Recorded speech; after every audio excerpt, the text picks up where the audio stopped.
राजू हट ना বড় ফ্রেম করতে, হ্যাঁ বড় ফ্রেম করো না, কি আছে সবাই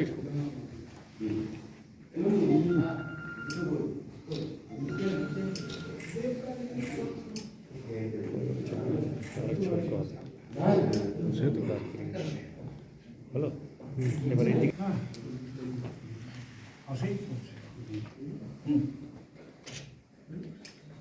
মালাটা দিন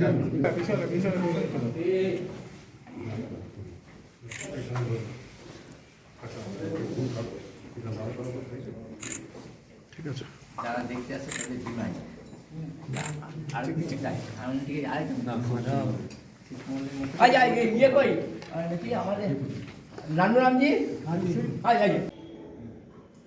দেশনায়ক নেতাজি সুভাষচন্দ্র বসুর জন্মজয়ন্তীর উপলক্ষে আসানসোল শীষমহলে সুশান্ত রায় যে মৃত্তিকা মূর্তি তৈরি হয়েছে, অর্থাৎ ওয়াক্স মিউজিয়াম আছে এখানেই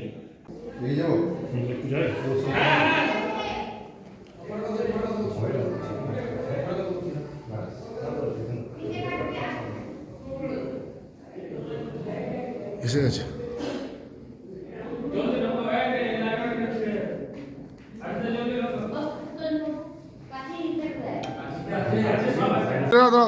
ধরবে ধরাবে দৃষ্টি করুন।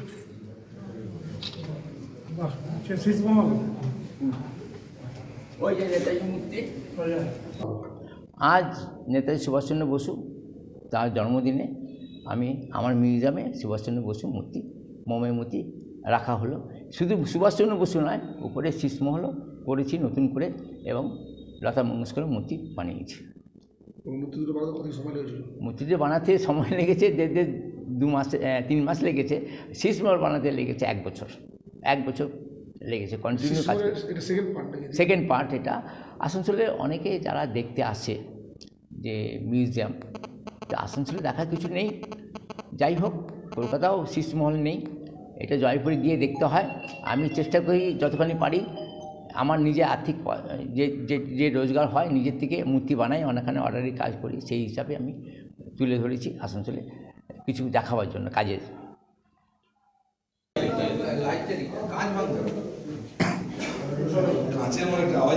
কাঁচে না প্লাস্টিক লাইটটা সাইডে লাইটটা লাইট সাইড ফাইবার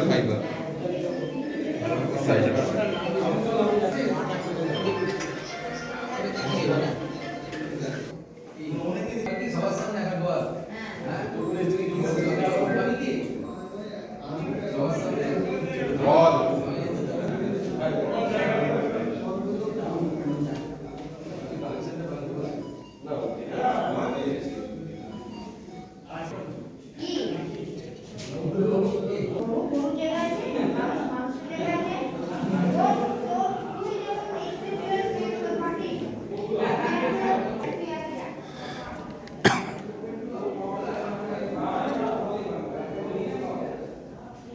দেখুন, আজকে 23শে জানুয়ারি নেতাজি সুভাষচন্দ্র বসুর জন্মতিথি। সেই দিনটিকে বেছে নিয়েছে আমাদের সুশান্ত, আসানসোলের গর্ব।